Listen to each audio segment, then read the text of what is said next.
Good morning, everybody. And I'm going to be speaking to two different organizations. The one is called Pure Good. Shannon from Pure Good has been working with me during lockdown to help keep Phakama going in terms of food donations and things. And then all of you stepped in and helped me as well. And then I'm also going to be chatting to Nkosanati and to Mabato Phill. Mabato is the founder of Phakama Community Center, and Nkosanati is her right-hand man. We're going to be chatting to them about the work that they're doing and also just about the difference that you can actually make with so little effort. But I want to chat to you today about Pure Good because you are the founder of Pure Good. And what is it, just so that people understand? Historically, we're a contract catering company. So that means we have on-site canteens and cafeterias within offices. And on the other side of things, we support small-scale community farmers in and around Western Cape. We do that through the Umtunzi farming community, and we have two other farms that we support solely on our own. And then the other half is we do a lot of community give back. And during the pandemic, a lot of our network reached out to us in areas like Philippines, Mora Michelle, and Khalicha Site C, that children and vulnerable people weren't getting food. So for the last 6 months, we've been supporting quite a few feeding schemes, Phakama included. One of the things that have really stood out for me with working with you, Shannon, which I've absolutely appreciated from the bottom of my heart, is I know during that time, everybody was stretched, because there was so much help needed, but you never forgot us. You never have forgotten us. And it's something I appreciate. Mabato, guys, we affectionately call Mabato mums.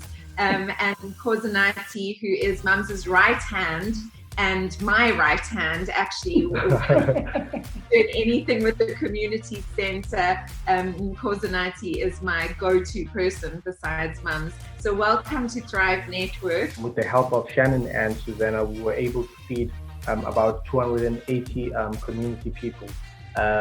So it has been a very lucrative initiative for us, and it has been a very helpful process for us, meeting Shannon and of course Susanna. And with the donations that you guys gave to Phakama, it definitely helped a lot with so many households. Where it all began, as Mum said, is with her belated daughter, and it has grown and grown and grown. So as you guys who are watching can see, it is really a place of support, of enrichment, both by feeding and also by supporting in growth. And that's why I absolutely love Phakama Community Center.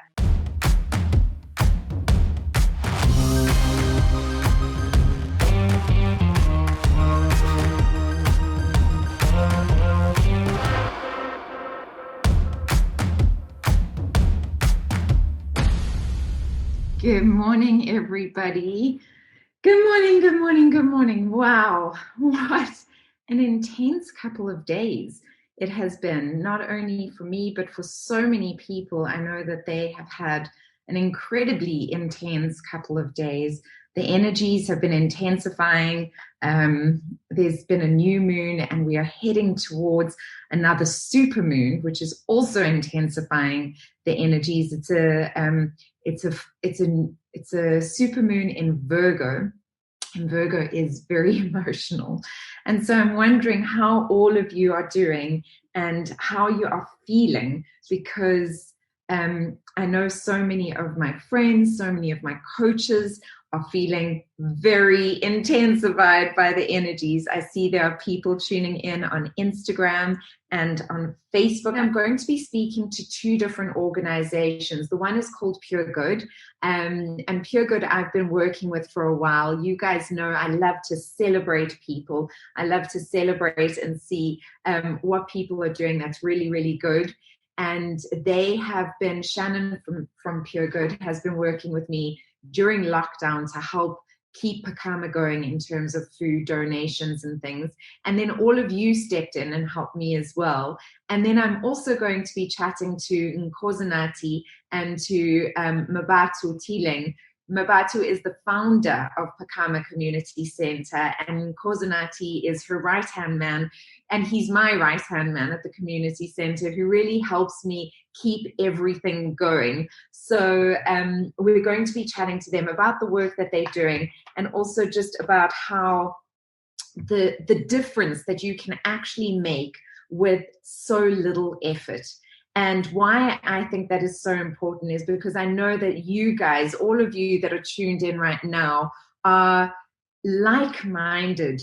You know, you love people, you love humanity, you love this planet, and we want to do what we can to make as much of a difference as we possibly can on this planet.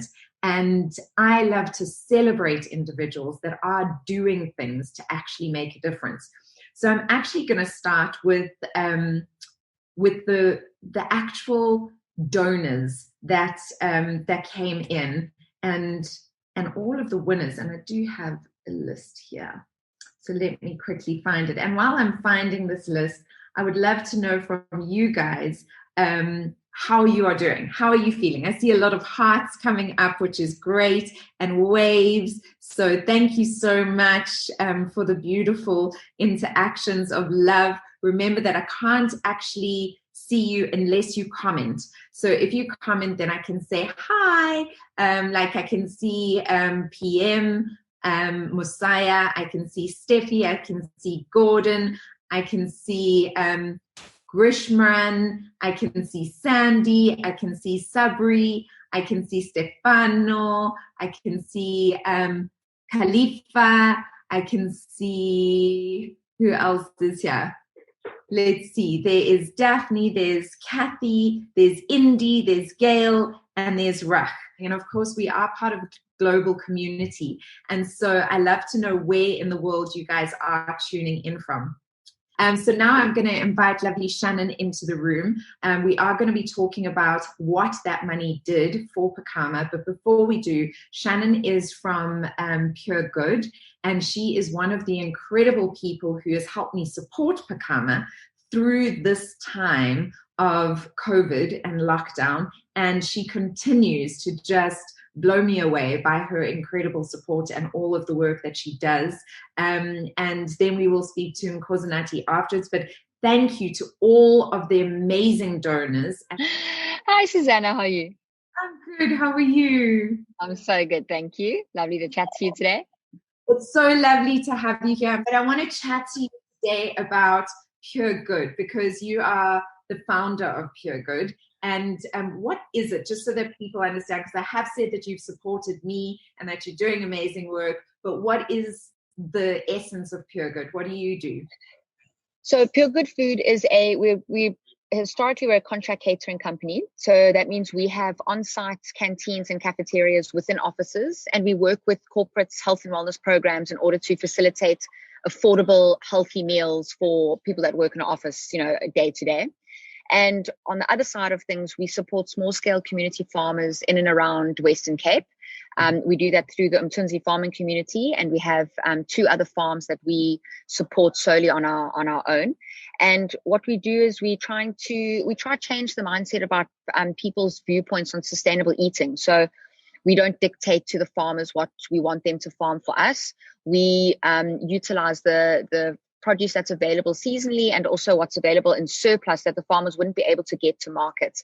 And that we then adjust and change our menus weekly to A, give people the opportunity to try things they've probably never tried before, and B, to ensure that the farmers are maintaining a solid income and not having to rely on only the popular crops or the popular harvest that people want to buy. It gets a bit challenging because sometimes you get an abundance of fennel. There's only so much fennel people can eat. But what's great about it is it's helping to change people's mindsets around, how we should eat. We shouldn't be demanding strawberries 365 days a year. They don't grow seasonally. They have to be flown in. So our business is mainly about supporting corporates in rolling out their own health and wellness programs and ensuring that people can work to their maximum productivity. And be better at work. We spend 2/3 of our life at work, so why not, do it in a healthy and sustainable way. And then the other half is we do a lot of community give back. And during the pandemic, we obviously offices were shut down. We closed down 4 of our 5 sites that are still remain closed. And I had this desire, need. I didn't want the farmers to go out without an income, and a lot of our network reached out to us in areas like Philippi, Samora Machel, and Khayelitsha Site C, that children and vulnerable people weren't getting food. So for the last 6 months, we've been supporting quite a few feeding schemes, Phakama included. When you reached out to me, I remember I could never forget. You asked me if we could help, and we had already reached a maximum in what we could deliver, and we didn't have enough funding, and it just stayed in the back of my mind. And so what's great about my network is we were able to, I was able to send out a call out, and whenever we get dry stock donated or any type of fruit or veg, Phakama is always the first place I contact, so that they can keep their scheme going as well. That was the one of the things that have really stood out for me with working with you, Shannon, which I've absolutely appreciated from the bottom of my heart, is I know during that time everybody was stretched, because there was so much help needed, but you never forgot us. You never have forgotten us. And it's something I appreciate. Like, just from I feel like I'm going to get teary again in our interviews, and I generally do. So please, if I do again, guys, just excuse me. But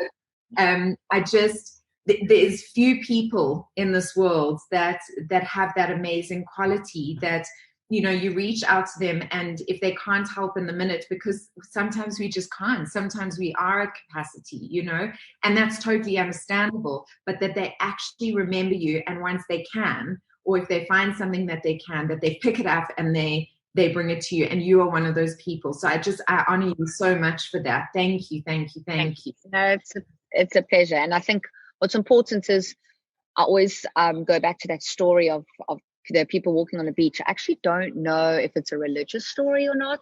Might have been in my historical context. The starfish, yeah. Is that like...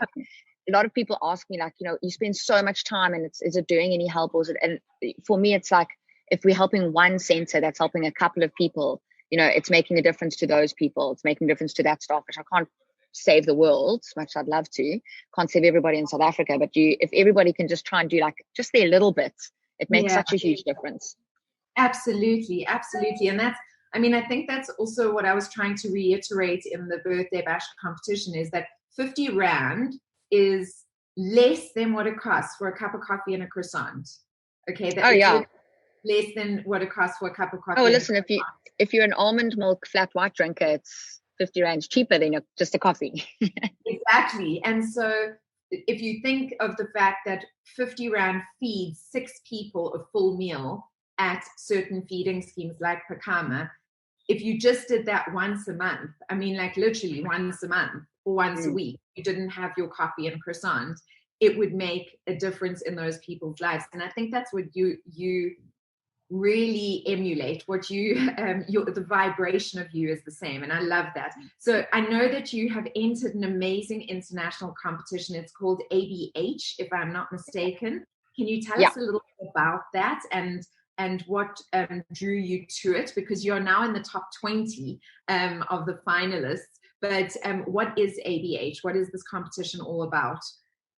So the African Business Heroes competition, that's the ABH. It's a competition started by the Jack Ma Foundation, run by Jack Ma himself. So Jack Ma is the founder of Alibaba. It's one of an entrepreneurial hero of mine.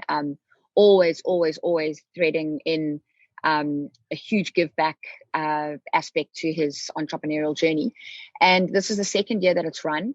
I was sent the entry form. It was looking for businesses with impact. And I think it's taken me a very long time, about 7 years, to really embrace the fact that to be proud of the work that we do. I've always been quite nervous that people would think that I was doing the good part of the work that we do in order to get, recognition, or that we were doing it for people to see, which was never the case. And so we always kind of kept it under wraps, the social work that we did.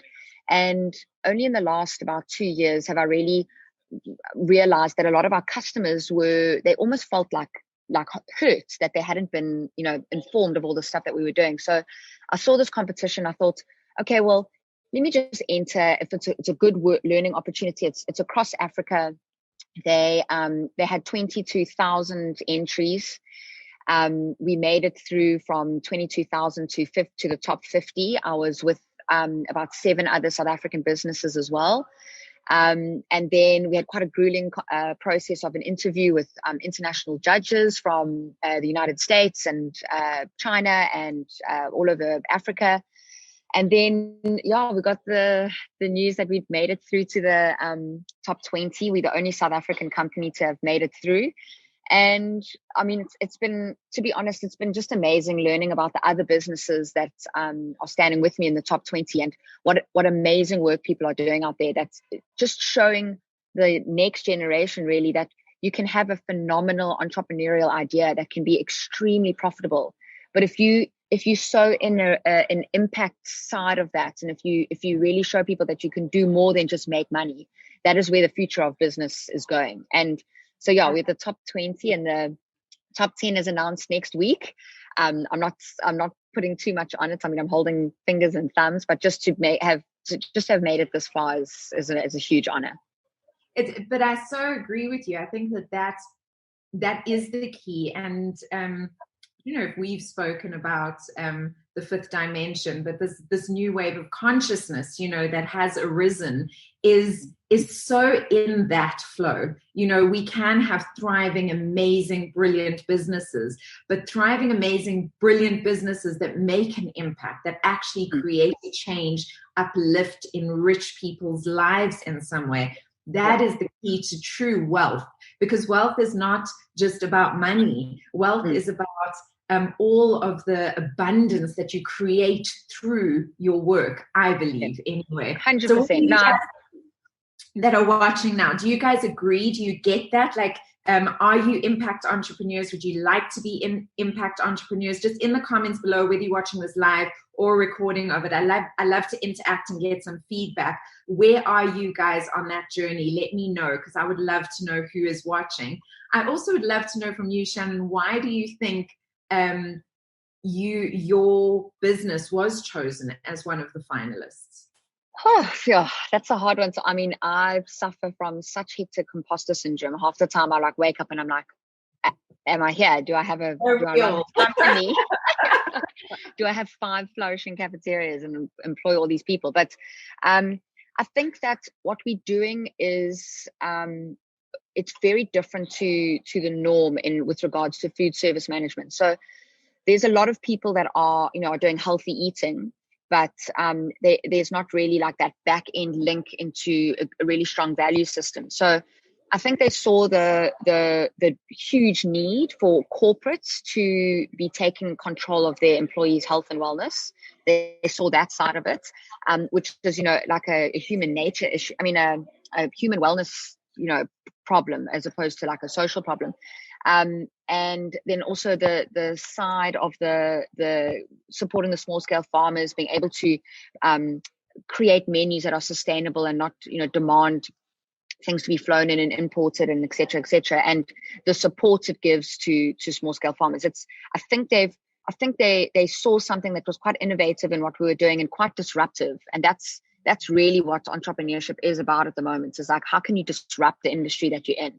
For us if you had to speak to someone who runs a catering company, we take catering jobs all the time. When people phone me to ask for a menu or a quote, I go, well, I can't give you a menu or a quote because I don't know what's coming from the farms next week. But if you can let me know what you want to spend, I can tell you exactly what I can do for you. And that aspect of changing people's mindsets around eating and food and sustainability, I think they saw that as something that it's not even a nice thing to happen. It's a need. It's a huge need that needs to take place in people's mindsets, that we have to change how we consume. We don't have to consume different things. We have to just change how we consume and how we look at consumerism. It's not about want. It's about what can I take from what's available in front of us. Sorry, I went on a bit of a tangent there. No. I think it's so important that you're saying, because I think that one of the biggest challenges and one of the biggest problems is that we touched on it earlier on, but people think that they should have strawberries all year round. They think that they should have, grapes all year round, all of these things. But the reality is that we live in a seasonal world for a reason. There's a time to rest. There is a time to play. There's all of these different times.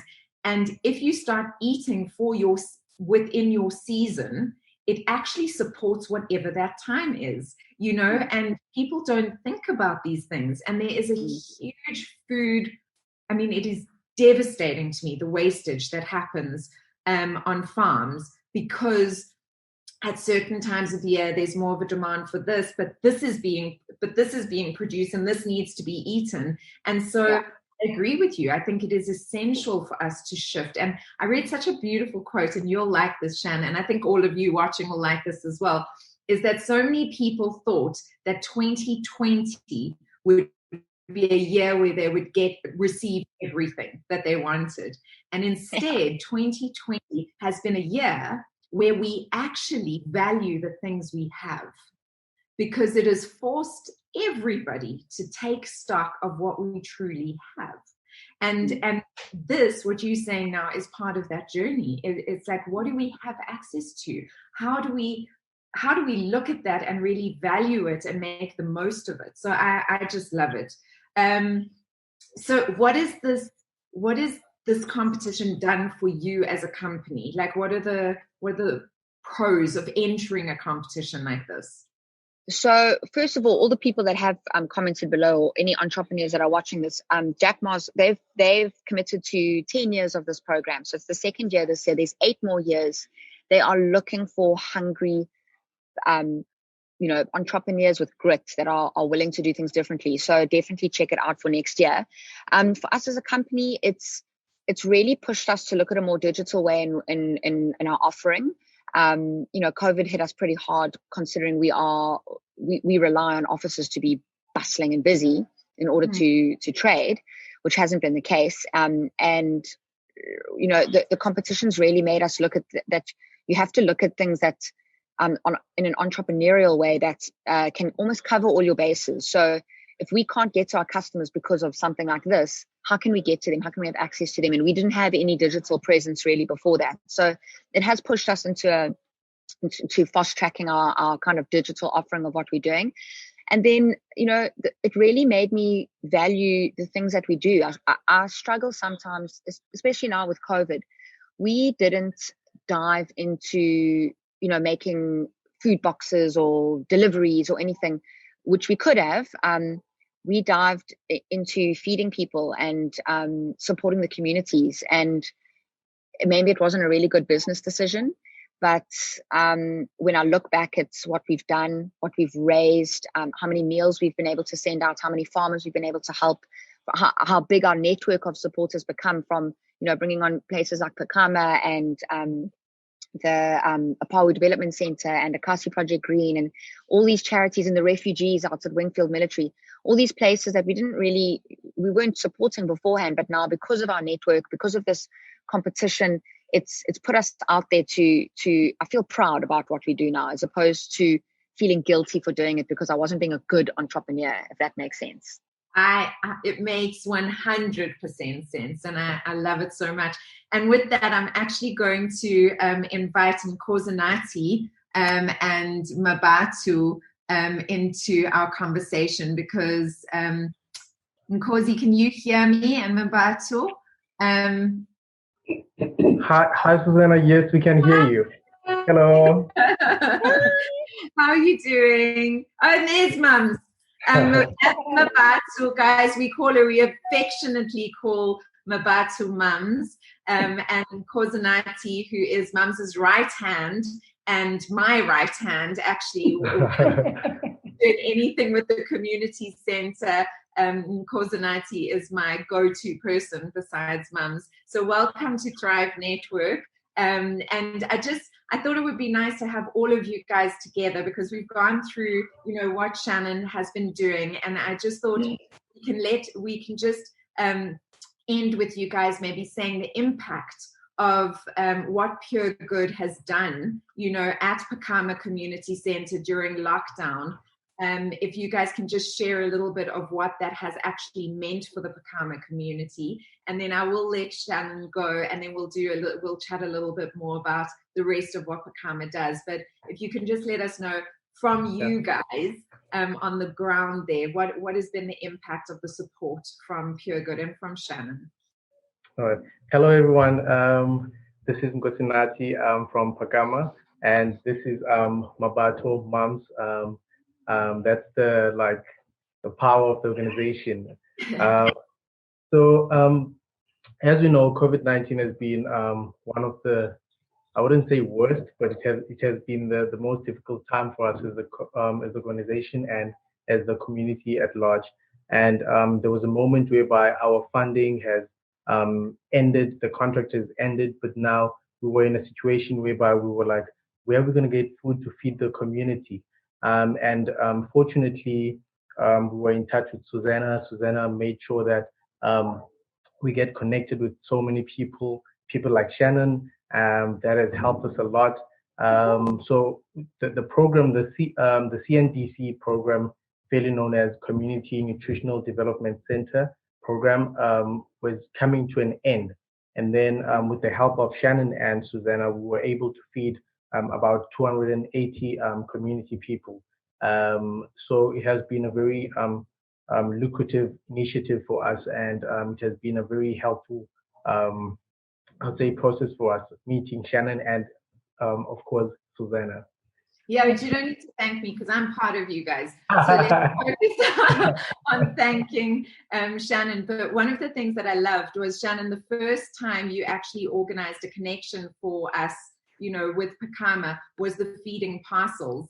And you had organized those wonderful parcels that were being given to individuals.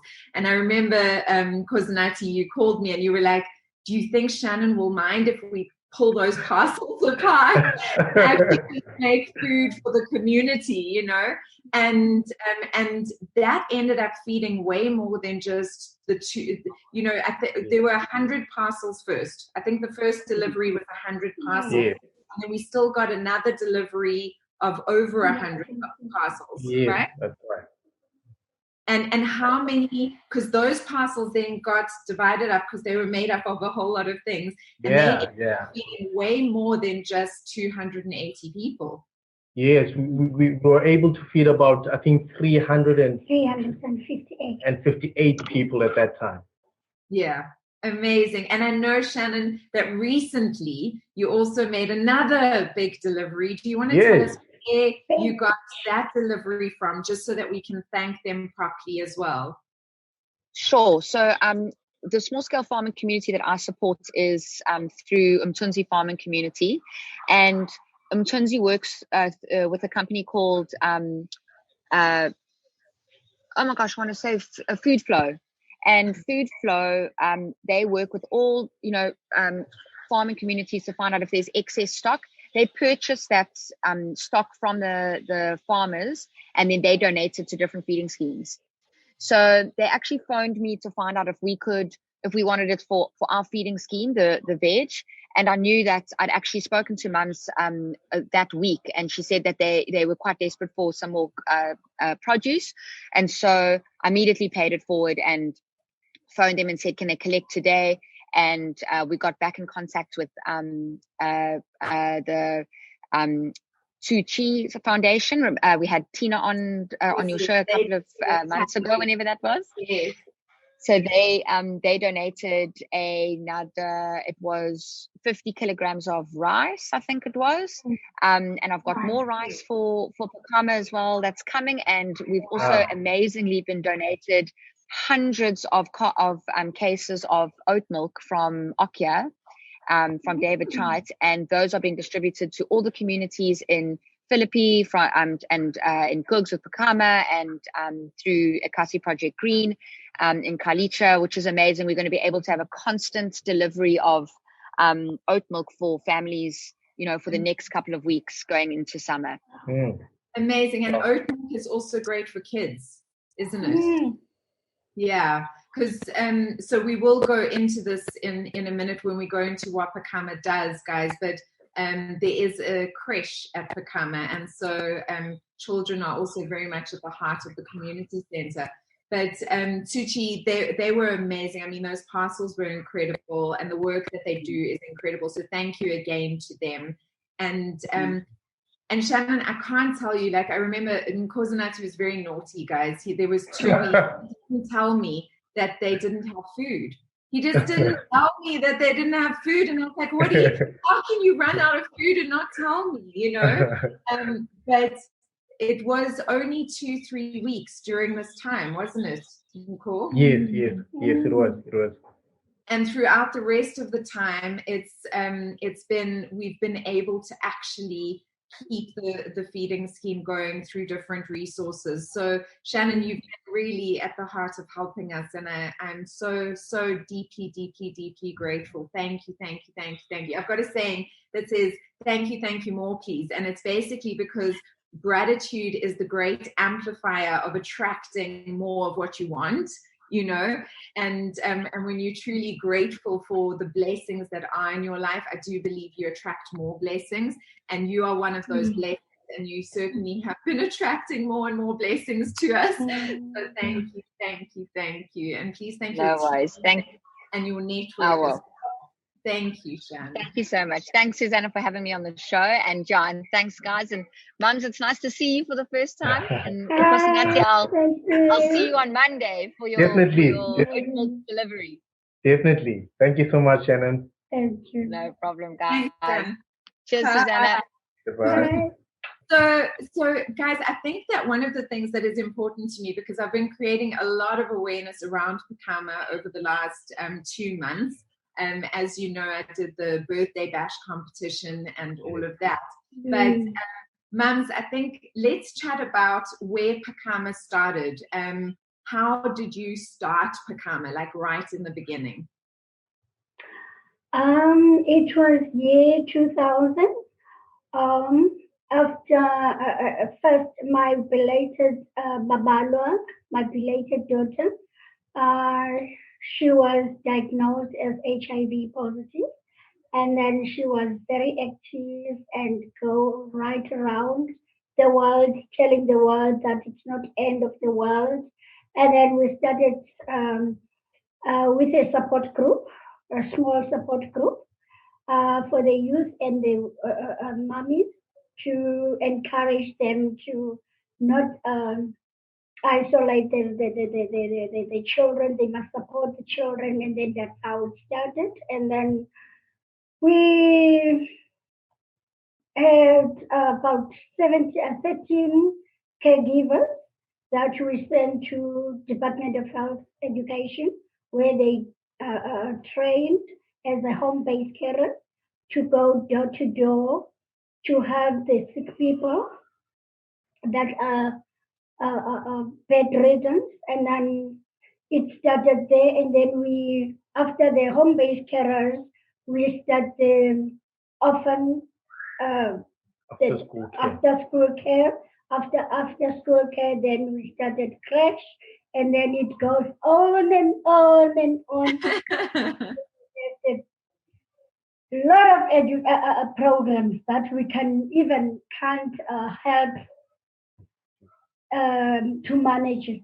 And then 2001, we met the guy, Dr. Capella, where we go for organizational development, for how to structure the program, prioritize. And then we did that for 2001. Only 2004 that we registered as NPO directorate. In the NPO directorate, and then we start formalizing the thing, having creche, having youth program, and also the CMDC program. Yes. So at the moment, so guys, now that you're watching and you can hear, and I can see Stacey's saying, good morning, everyone. So happy to have had the opportunity to donate to help Phakama. Everything you guys are doing is amazing. Thank you so much, Stacey. And so many other people. There were so many incredible, generous donations. But where it all began, as Mum said, is with her belated daughter. And it has grown and grown and grown. And I have been, sure, Mums, me and you, we've known each other now for almost 9 years. For the longest time. Yeah, 8.5 years. More than 14 years. We've been working together. Yes. And I've helped where I can, and I never feel like I do enough. But I help where I can with the community center.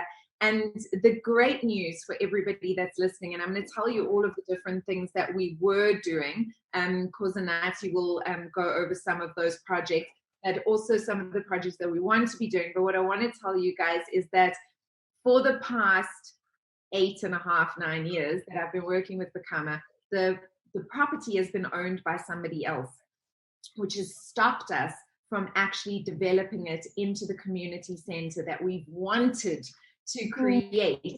And the good news is that they have finally agreed to sell that property to us. So we've now put Phakama into a trust, which we're very excited about. And we're in the process of about to launch a fundraising program to actually buy the property, which I'm super excited about as well.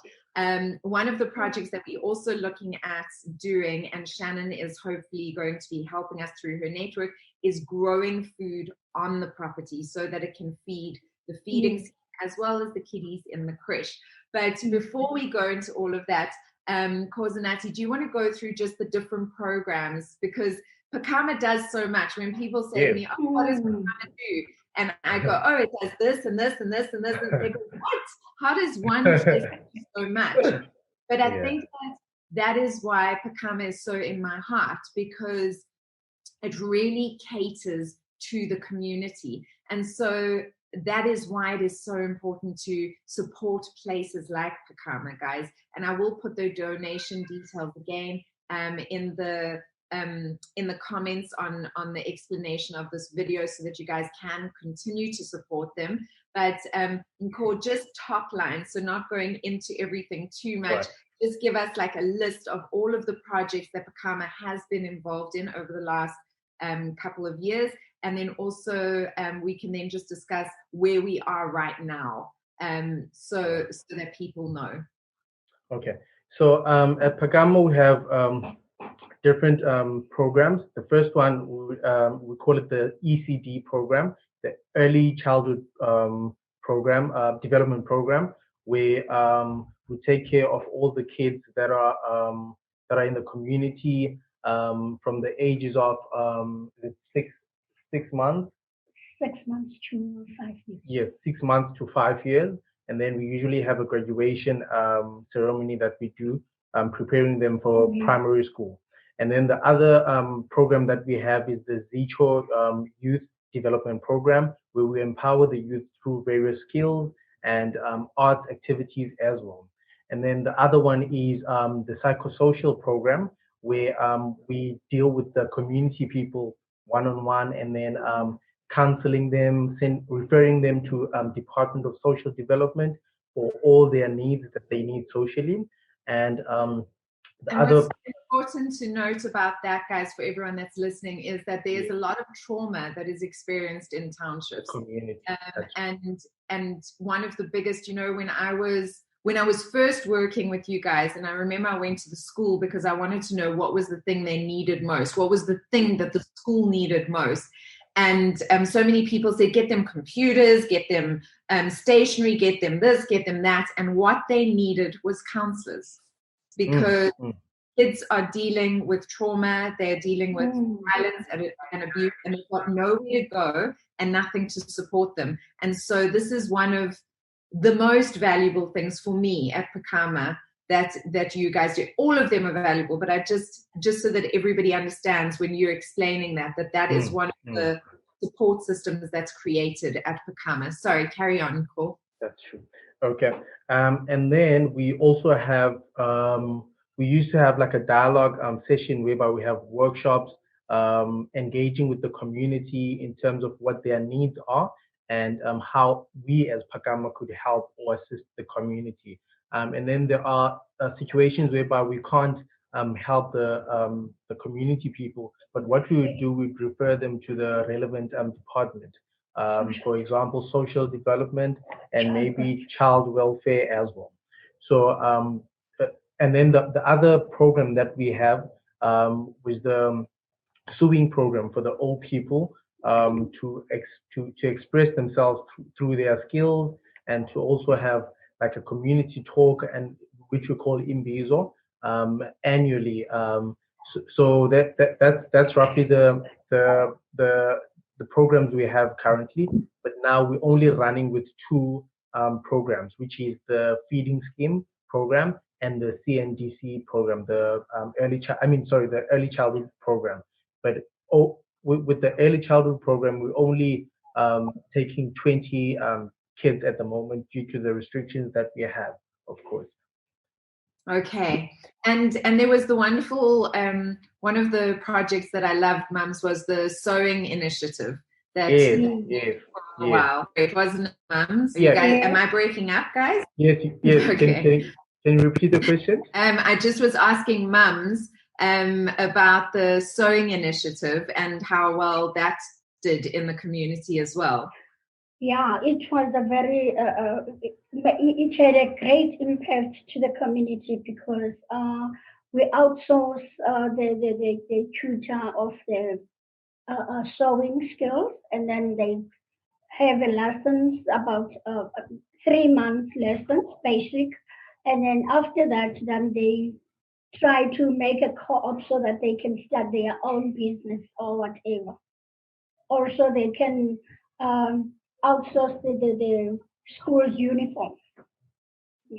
Yes, I remember they were making school uniforms at one point, which was so lovely.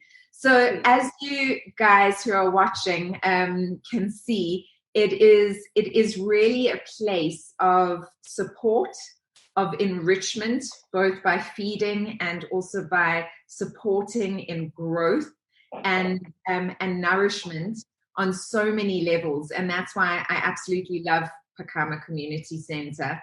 At the moment, mums, and maybe you can answer this, what is the biggest need at Phakama at the moment? The biggest need also is, I think the funds are so limited. So funds, also the working material. But the first thing that I think we need is to purchase the property. To purchase the property. Because at times we need to fix, and then we have fears that this is not ours. So that can be a big achievement. Yeah, it will change everything. So guys, I think there's amazing messages coming through. Great job. I must leave, I'm working, but what amazing light and hope you spread and make happen. It's wonderful. Love the work that you are doing. This is amazing. Thank you. You guys are inspiring me. What amazing work. So this is fantastic. So wonderful. I love that you guys are loving this. I love the beautiful support that we are getting on this. I am going to share this as well to the Phakama group on Facebook so that they can see what we are up to. But if you guys want to donate, I am going to put the bank details there, guys, and please do dive in and donate. I'm also going to put Mum's contact number there and the email address, because if you have spare things, and when I say spare things, I mean be generous. First of all, it is springtime in South Africa, and so springtime is the time where we should be actually spring cleaning, and I know I do it every single year, spring clean. And there are always things that you actually realize you haven't used in a long time that are in your home that somebody else would benefit from. If you find you are in that situation, please do contact Phakama Community Center and send it over. Now, whether they can actually use that thing or not, it doesn't matter, because you donating it to them will allow them to sell it on and create funds for the community center if they can't use it. But if they can use it, of course they will. So that is one of the things that I encourage you guys to do. And then something else I realized, after we launched this 50 Rand feed 6 people with our calculations, is we didn't take into account the bank charges and the platform charges. And so I'm going to say that 50 Rand feeds 5 people, because then at least there is that extra 10 for the bank charges and the platform charges. PayPal charges you a percentage, the bank charges you a percentage, etc., etc. So guys, if you would like to support the feeding scheme, 50 Rand feeds 5 people a full meal, and all donations are absolutely welcome. Is there anything else either of you would like to make people aware of? Anything that is important? At the moment, no, it's just from us. Would just like to say thank you guys to everyone that has donated to Phakama. It truly means a lot. On a daily basis, we have people from the community that comes to the center, and you can tell that this person needs food. They need to be helped in various ways. And with the donations that you guys give to Phakama, it definitely helps a lot with so many so many households actually. Yes. Also, if there's someone who can donate, also the mask. Masks. Yes, Masks.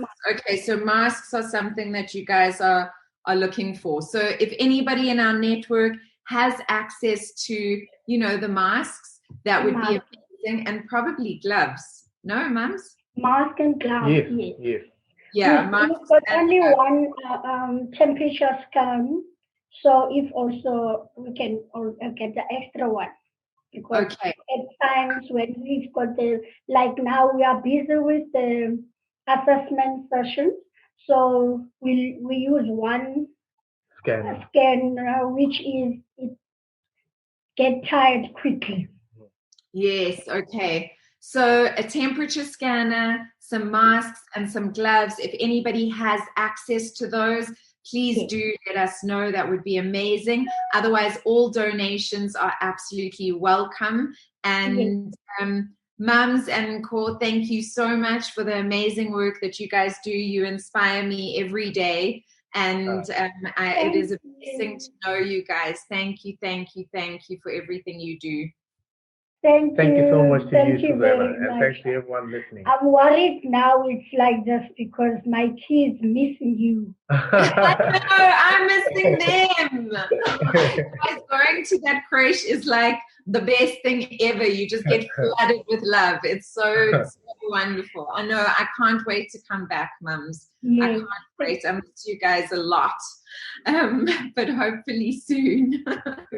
Thank you. Love, guys. Bye. Bye, Susanna. Bye.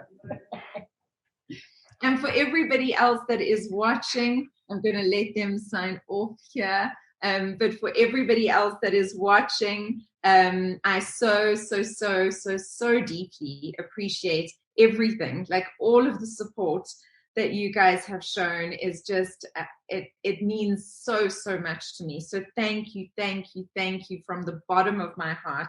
Thank you. But just to everybody that has supported, all of these amazing people that have been a part of my network, that donated prizes in excess of 100,000 Rand. That is the truth. That my amazing network donated prizes in excess of 100,000 Rand. It is a huge amount, and I am so grateful to each and every one of the people in my network. I also want to say thank you so much to Dr. Jacqueline Hobbs, Oracle Girl, because she also, when I did the interview with her, she then passed that on to her community and has raised some funds for Phakama Community Center as well. So I really appreciate her in sharing the message and sharing love. If you guys have not watched that interview with her, I highly recommend that you do. She did a purification for South Africa, and it was so powerful. And then I just want to give you a friendly reminder for all of you that are on my Kinstokoro course, which is happening every Tuesday at the moment.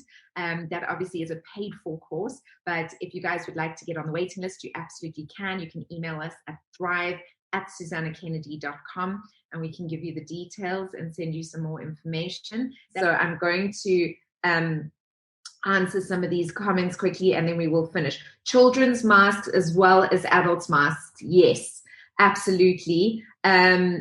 What about shops locally near them that are from countries can order online and get delivered locally there? Yes, absolutely. So wherever the masks actually come from and wherever the gloves come from, it doesn't matter. So it could be a donation that in the description, where you say the beneficiaries, your description and their description, you can say donation for masks, and then they can set those funds aside to go and buy masks. But if you've got contacts for masks, then that would be great as well. The gloves as well, because we've opened the creche again, there's not allowed as many kids as usual, but of course this is high density, guys.